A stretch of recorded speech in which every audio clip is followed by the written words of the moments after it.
जनाब जावेद अख्तर साहब कई मरतबा दोहरा रहे हैं कि फेथ का मतलब बताइए, फेथ का मतलब बताइए। मैंने बता दिया, फेथ सही भी होता है, गलत भी होता है। और आज हम फेथ पे बात नहीं कर रहे हैं, हम ट्रुथ और डज गॉड एग्जिस्ट पे बात कर रहे हैं।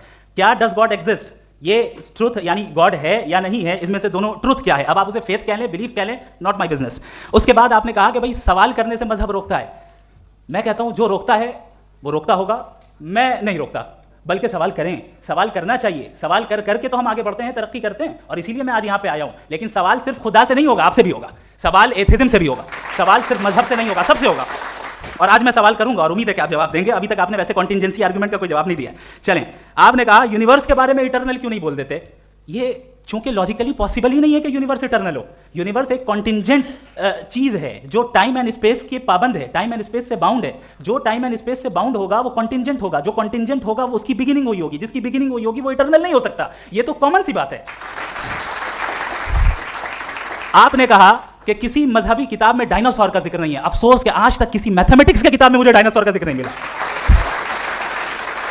तो इसका मतलब मैथमेटिक्स की किताब बेकार है? नहीं, उसका वो टॉपिक नहीं है। रेवलेशन का और मजहबी किताबों का टॉपिक ये नहीं है कि आपको आके बताए साइकिल कैसे बनाते हैं, या आकर ये बताएं कि जो है डायनासोर कब था। वो तो मोरालिटी सिखाने आया है, गॉड के बारे में बताने आया, नॉन फिजिकल रियलिटी की हकीकत को सिखाने के लिए आया। रिलीजन साइंस को रोकता है? नहीं रोकता। अगर रोकता है तो गलत करता है। रिलीजन साइंटिज्म को रोकता है, जिसमें हमारे जावेद साहब मुब्तला हैं। साइंस और साइंटिज्म में फर्क है।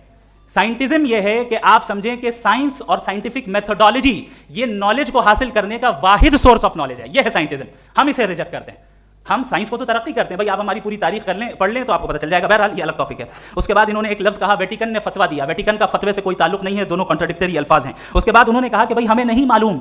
अगर नहीं मालूम तो क्लियरली कह देना कि नहीं मालूम है, इसमें क्या हर्ज है। तो वही तो मैं कह रहा हूं ना कि आप कह दें कि नहीं मालूम, लेकिन क्लेम क्यों कर रहे हैं कि गॉड एग्जिस्ट नहीं कर रहा है। आप कह दें नहीं मालूम है, हो सकता है हो सकता ना हो, लेकिन आप क्लेम कर रहे हैं। The moment you say God does not exist, this is a claim, and now the burden of proof is upon you too, जैसे हमारे ऊपर है। और क्यों है मैं बताता हूं, क्यों है ये भी मैं बताता हूं। फिलोसॉफिकली जो क्लेम होता है ना, सिर्फ ये नहीं होता कि इंसान कहे पॉजिटिव क्लेम करे और नेगेटिव क्लेम करे तो बर्डन ऑफ प्रूफ नहीं है। आप मिसाल के तौर पे मैं कहूं कि फुला उस कमरे में कोई नहीं है, मैंने एक नॉलेज का क्लेम किया है। उस कमरे में कोई नहीं है, मैंने एक नॉलेज का क्लेम किया। या तो मैं कहूं मुझे नहीं पता, हो भी सकता है नहीं भी हो सकता है, this is not a claim.